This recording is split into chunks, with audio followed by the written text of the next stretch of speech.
quickly. Time.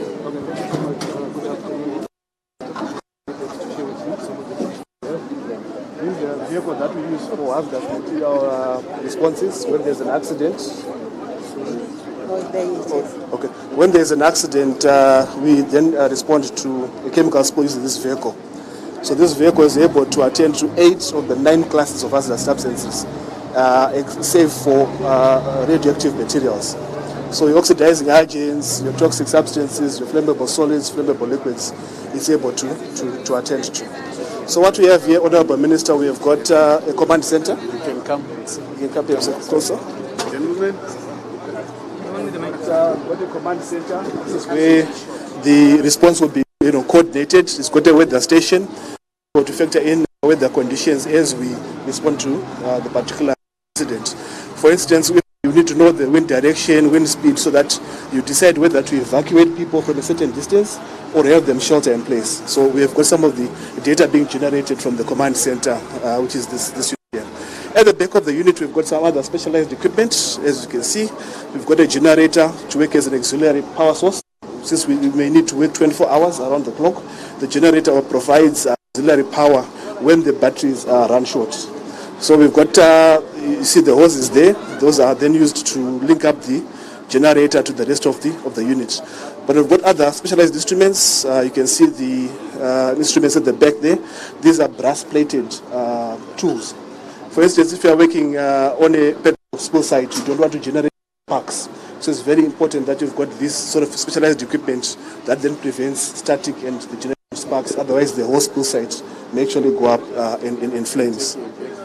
You can, if I may invite you to come a bit down here. We've also got a ventilation unit. If you are working with the spill site where we've got significant air pollution due to toxic substances or powders, you can use this ventilation unit to count some of the pollutants and make it safe for the responders to come in. There's a gentleman that was here, Vincent Chatenda. I believe he was putting on one of the chemical suits. If you could please come, the Honourable Minister. This is one of the chemical suits that we have. So you find that when to a spill site, we've got a hierarchy of objectives. The objective is to save lives. The second objective is to save property. And the third objective is to save the environment. So in the thrust of trying to save lives, evacuating people or responding to individuals that are hit in the immediate vicinity of the spill site, we've got these chemical suits where an inspector or a specialist can then enter the site and then offer some sort of first aid assistance to evacuate that person from that particular locality. You find this what you call this is part of the PPE, self-contained breathing apparatus. You don't want a person to be breathing in contaminated air as they're working. They can use these oxygen tanks, which are then linked up to this face mask, face shield, which he wears underneath the chemical mask. So he's actually able to breathe quite normally. So these are the tanks full of oxygen. We've got about 10 tanks in the vehicle, so that we can be able to work for a very long time in the contaminated zone while we are waiting perhaps secondary assistance as well. If I may invite you to come this way, Honourable Minister.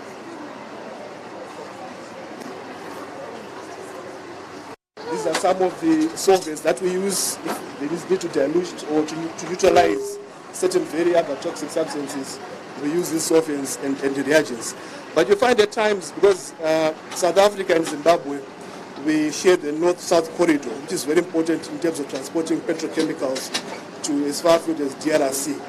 You find that tankers do have accidents, and at times you then need to translocate diesel or petrol from one vehicle to another, which is why we've got this other specialized equipment, Honourable Minister. That's a pump that is capable of decanting, say a tanker that has had an accident and is leaking, and you to decant the fuel to another container, another vehicle. We then use these specialized pumps. But also have these specialized materials, those bins that you see there, where we then put any hazardous waste. We don't leave any hazardous waste in the environment. So any soil that is contaminated, any trees or any foliar that is contaminated, we scoop that up and we then place that in those bins that you see over there. If I may invite you to the other side of the vehicle. these are the pumps that I was talking about. They are corrosion resistant but stainless steel. So when we initially get to a spillage site, we want to designate 3 zones. We have what we call a hot zone, which is the immediate environment that is affected by the spillage. We've got a warm zone, which is an intermediary between the spillage site and the cold zone, which is the region that is not affected. So as you do your spillage, you don't want to move any toxic material or any infectious material from the hot zone to the cold zone. So you need to have decontamination via the amber zones. So we use this material, the green material is used to demarcate the cold zone, which is safe. The amber material is used to demarcate the amber zone where decontamination occurs, and the red material is used to indicate the hot zone where the spillage has actually occurred. So that is some of the material that we use. The unit has also got showers. You can be able to create a decontamination shower on the go, such that any contaminated personal protective equipment is not carried from outside that area. Because the thrust of this unit is that it not only deals with chemicals, but you might have certain other infectious materials, bacteria, viruses, whatever the case may be, that you don't want to get to the population. So if I may also then invite you this other side. Okay. Honorable Minister, you recall that earlier when I talked about you may have situations where a tanker has ruptured and is leaking fuel, and you want to attend to that very quickly. You want to perhaps to plug that leakage so that you don't have additional material coming out. If you allow me, perhaps to just you've got these plugs, pneumatic. They use a hydraulic system. You can be able to put this into the tanker, and then you pump pressure, and this blood actually then expands and it then seals off the leakage, such that to be able to buy a bit of more time, such that when secondary responders come in, they have more time to then be able to attend to that. On this end, you've got a heating system. Sometimes you're working with materials that perhaps need to be heated before you then attend to them. Some emulsifying agents may dry up, so you then need to use hot water to be able to mobilize them. So we use this unit for that particular purpose. We also have plugs. Depending on the type of material, this again is wooden plugs. We also have plastic plugs if you're dealing with an acid, lest these wooden plugs may be actually corroded. As you see over there, I may invite you to this side as well. Pump, if you want to say a pool of hazardous material that's in the environment, you can actually be able to vacuum pump that into a bladder. We've got a 2,000-liter bladder there, which can be used as a temporary storage facility for that particular spillage material. So, in a nutshell, Honorable Minister, I think that's my presentation. I think the key takeaways are that this unit can be able to attend to 8 of the 9 classes of hazardous substances. Radioactive substances, it can't. It's a more specialized field. But for infectious waste, corrosive waste, flammable solids, flammable liquids, irritants, corrosive substances, this would be a unit that you're going to have in your arsenal. Thank you so much for listening. From Zimbabwe, we really want to thank you for inviting us, like I said, in the morning. And particularly looking at this, we know at your highest level, you are able to influence a lot of things, both here in South Africa and even in Zimbabwe. For us, as your technocrats, to be fully equipped to have this kind of equipment both ways. We want to say when there's a high spillage in South Africa, we should be able to come down. When there's high spillage in Zimbabwe, our counterparts should be able to cross over so that we assist each other at that level. We really want to thank you so much. Thank you, ma'am, for your time. Don't go away. The minister might want to thank you as well. I have a question. You only deal with spillages, not like if we once have a tanker that caught fire in South Africa and when it burst, it killed so many people. I think you might be aware of that. Does this work in such situations, or it just works with spillages only? It works with spillages.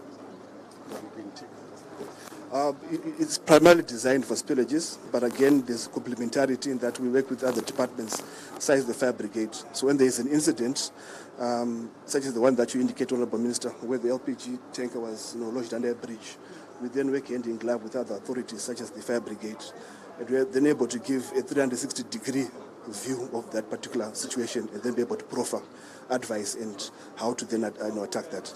But certainly it's something that you need.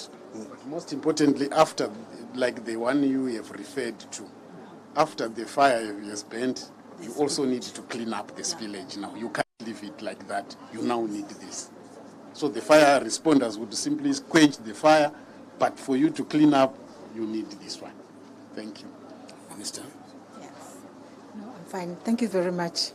Thank you for showing this to us, because I think it's something that we require in South Africa, particularly on our roads. We've got a lot of hazardous material on our roads. Like I was saying in the morning, as a matter of fact, it's supposed to be on rail, but we don't have rail for now. So we definitely need such equipment. And thank you for displaying it to us and demonstrating it to us. And thank you for being here with us in South Africa. That talks to working together as the SADC region. And working together, we can do more. Thank you. We'll appreciate Yes.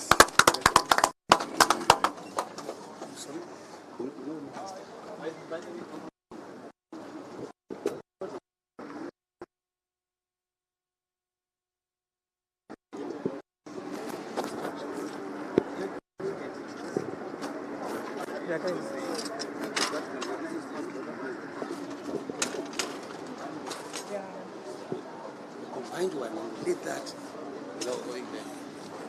Doc, Sandral, Artia, all of these, all of them. Not competing. Not competing, and that's something that is that would be an important tank project that we can lead. That's true. That's true. Road Accident Fund.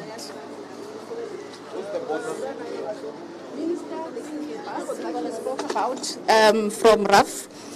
They are checking the wellness and the well-being of all the operators. They've got some operators that they are assisting now, but I will hand over to the boss. Hello, Minister. My name is Manta. I'm the one who's operating this mobile. Here outside, that's where we registered our road users. This is a mobile awareness unit where we are doing the awareness for the road users, if they can see on the road and if they have any vitalities on their bodies. So here we start here, they register here, and then we go through to inside.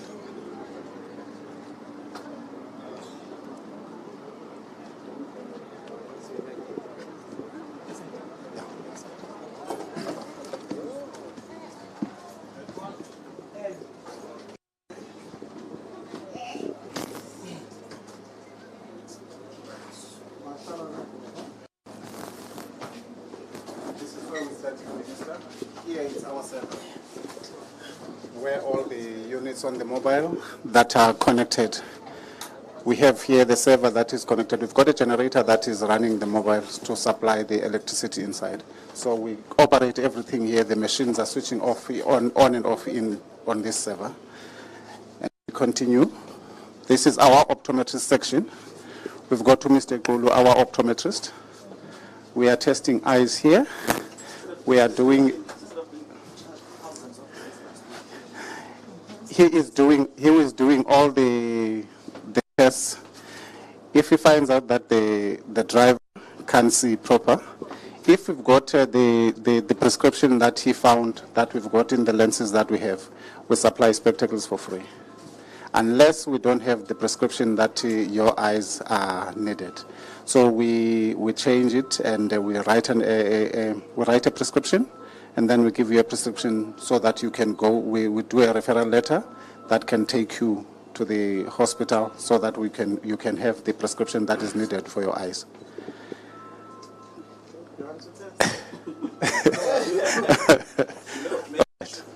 Integrate this with innatives. Yes. Somehow. I'm just thinking that maybe we should integrate this with innatives so that the results that you pick here can be integrated into the innatives database so that we can see that the person who was tested here cannot see or has problems with the eyesight, yeah, so that when they go and renew their licenses, it was picked up somewhere. Yeah, you know that. We will send the suggestion forward. Thank you. And thank you, CEO, for bringing you here. Okay, no, They volunteer or you invite them? We invite them.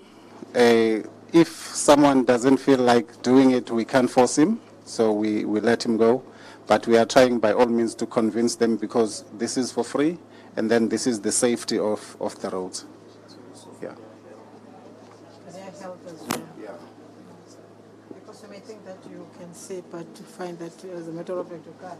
Exactly, we've got so many incidents that we find like that. We were testing in one of the bus depots, and then the driver didn't know that he only see with one eye until the test comes out, and then he finds out that the other eye is not seeing properly. It's only one eye that is focusing.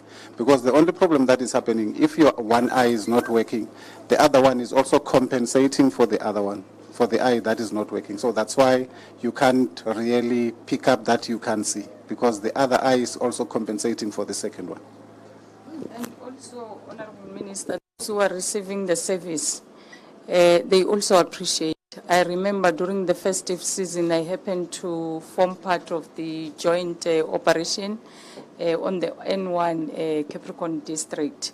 So they were giving this service, and those who were coming out of the truck were really appreciating the service. It's something which is helping our people, because there are those who cannot afford really to go to these doctors and pay for themselves. But here they receive this service for free.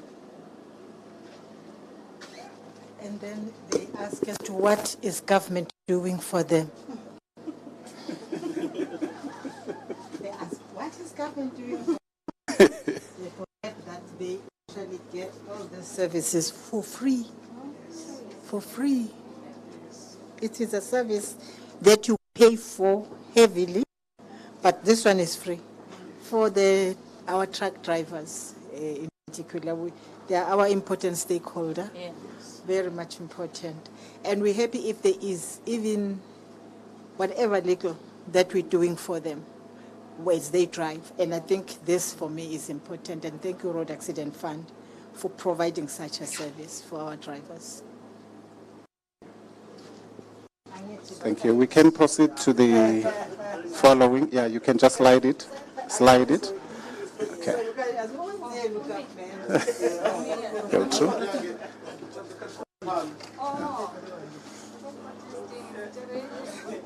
Okay, this is our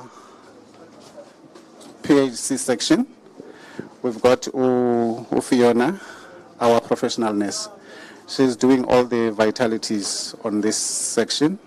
We're checking high blood pressure, we're checking sugar level, we're checking iron. So this is where we also refer if we find any issues that are coming out. So we write the referral letters, we refer them to the nearest clinic where they stay, so that they can go and do the retests, and then if it's still the same results, then they can start to have medication. Yeah. I know, say work.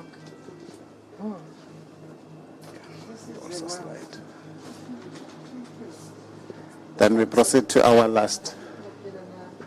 Uthini ngale service? Very sharp kakhulu. Sure. Because at least you know about your health. Because sometimes we never know that we have some conditions. But even if you don't have, it's nice that somebody confirms to you that sharp. No, and you hardly have time for going to clinics or doctors. So a service like this really is just a wow. Thank you, sister. This is our last section. This is our office. If you already lodge a claim, we've got an officer that is staying here, sitting here. If you already lodge a claim, you come through to this side. They can even check how far is the process of your claim, where is it is now, so that you can track how far and what is needed, because sometimes they lodge a claim and then there are some documents that are delaying, that are not in. So when they come and get and get checked, they can tell them that you short with these documents, you short with this document, then they need to go back and do those documents. This is our workstation for the claims. Thank you very much. Thank you. Thank you, Minister.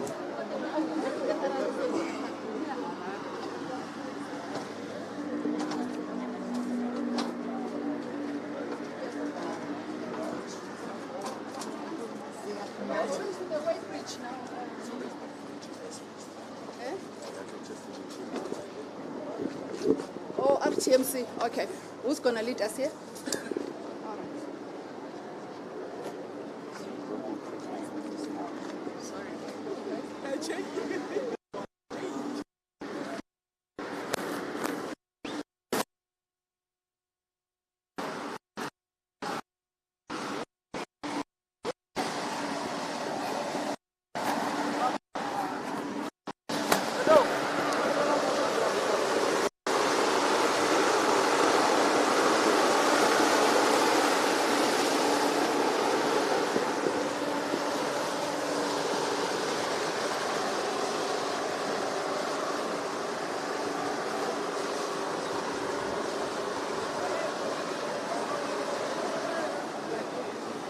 Minister? Hi. Yes, Minister. This is MVTS, which is a mobile vehicle testing station. This assists us in terms of roadworthiness. When you check for roadworthiness, you check for the brakes, and also you check for the suspensions. Sometimes when the officers are on the road, they cannot see the undercarriage of the vehicle. So it assists. There is cameras there to be able to detect the ball joints which are worn out, and it also gives us the printout in terms of the braking system and also in terms of the suspensions underneath. If there is any defects that we cannot detect, we are able to detect it with this machine, and it gives us the printout. Most of the time when you get these vehicles which are unroadworthy, you are able to discontinue it on the road immediately without referring it to the testing station to say this vehicle is unroadworthy, it's a source of danger to other road users. So you can easily discontinue it on the road. So we do have few of these mobile testing stations in the country. Whenever we have operations, we do deploy them at those operations and making sure that road safety is a priority for all of us in the country. So we can go inside, Minister, so that we can appreciate it.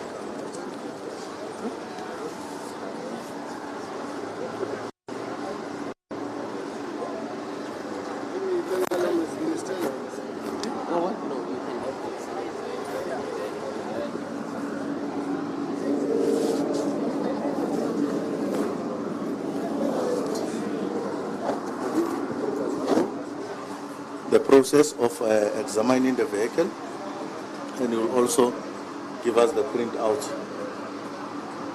As I was saying, there is cameras underneath. Can we see the underneath cameras? There it is, Minister. These two is underneath. Then this one is for taking pictures for the report of brakes, and also that one is down there. This two on top is for undercarriage. This two is for taking pictures that will appear on the report of our test. Then we record our test here, and then here we record number plate. Here we choose the type of motor vehicle. If it's a light motor vehicle, we choose on light. If it's a heavy, we choose on heavy. And if it's 2XL, choose the number of XL here, and then the make of the vehicle. And also we came here to load the new test so that we can start. After that, we go to camera, we take a picture, on our test sheet. After that, we go to start. When we go to start, it's then that we can start on the correct roller and we complete the test. After that, we print out the report. That's it on this mobile vehicle test section. Can you do it for this guy? Yeah.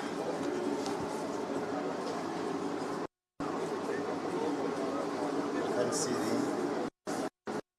the BLG 231.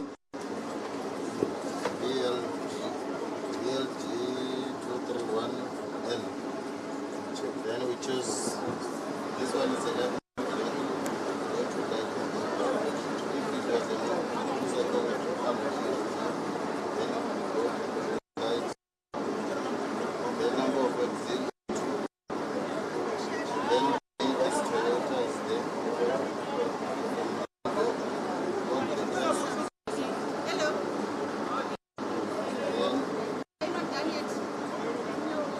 Service brake is 2 tires, front tires and rear tires.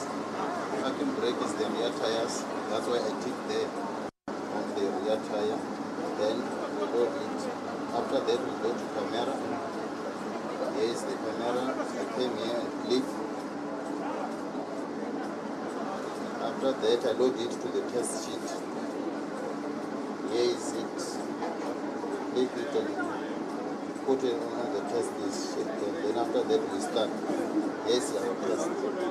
Then this vehicle will move, and the front axle will be on top of the brake roller. Our brake roller is that one.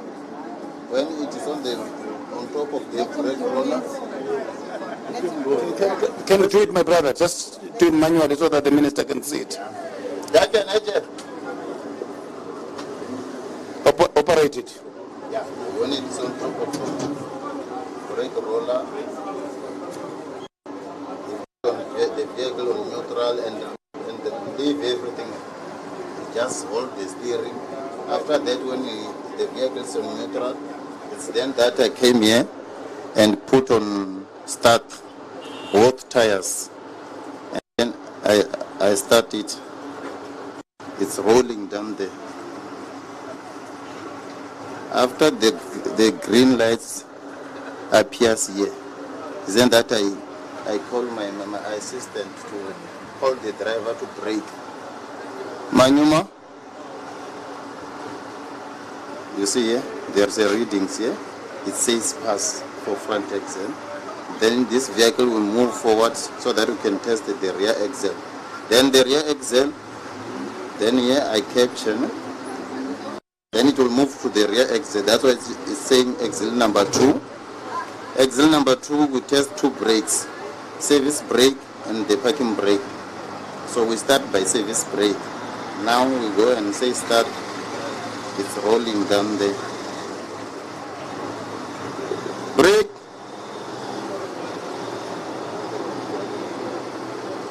Brake. It doesn't have. That's why it doesn't have. Then I capture. Yes. Yeah, it will give us the report done. Then now it's parking brake. And when the green light is here, then that is parking brake. Parking brake. Only one tire is braking. That tire. That left tire is the one which is braking. The right one, there's nothing. Meaning the driver have blocked the brake fluid pipes for this tire. It's only braking on this one, which means that it's a fail. Then we go to print. We print it. We go there. This is the report that we were testing. And then the printer will print it. Then according to the formula, why it's a fail or pass, we normally do also for manual, so that we can compare the computer one and the manual one. We also have the formulas for calculating brake brakes, for parking brake and emergency brake. We do have the formula. You see here, it's saying vehicle do not comply.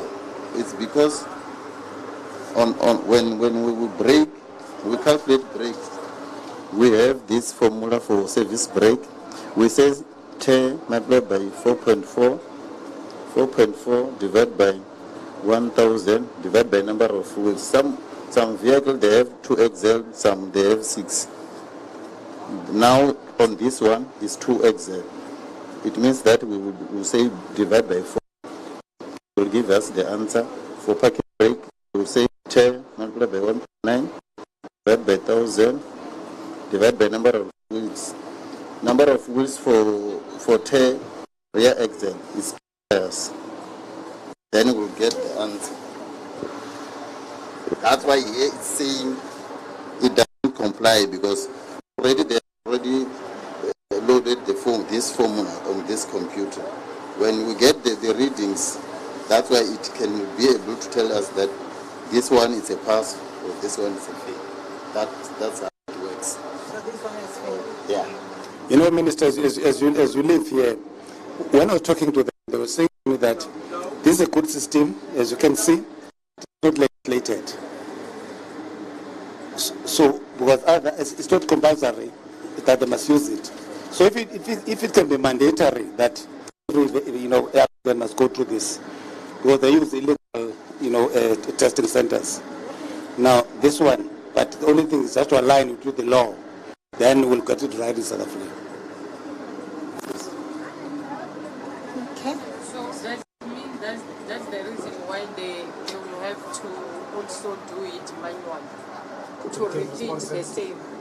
Coming to the issue of the policy gap, Honourable Minister, that because he said we also do it manually, whether it's just to try and compensate or manage properly, because there are some policy gaps.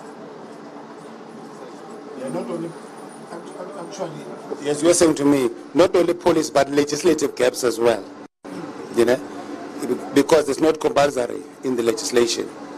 So if it can be mandatory in the legislation so that every applicant must go through this, then once you make it part of the law, no one can escape it. At the moment they're escaping it because it's not mandatory. Can we want to add? Actually, what is happening is that when we issue a permit, we request a roadworthy certificate. Now, when we're saying a roadworthy certificate, they might go to those private testing stations or just taking the papers without taking the vehicles. So if we can take the vehicles and make sure that they go through this system before we can issue the permit. As a mandatory requirement. Yes. Then no one will It will assist. They'll be compelled to use it. We're going that side for the That's the last one, eh? Yes. Okay.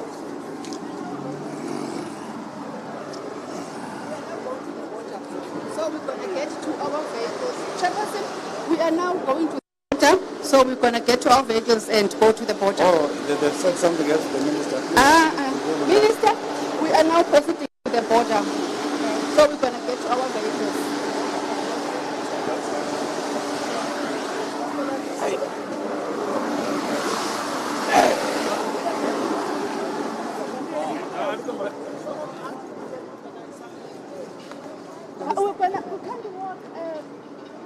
Vehicles. Oh, we are done now for now. Yeah, let's get back to minister. Okay. Yeah, cut. No, but does it? Okay.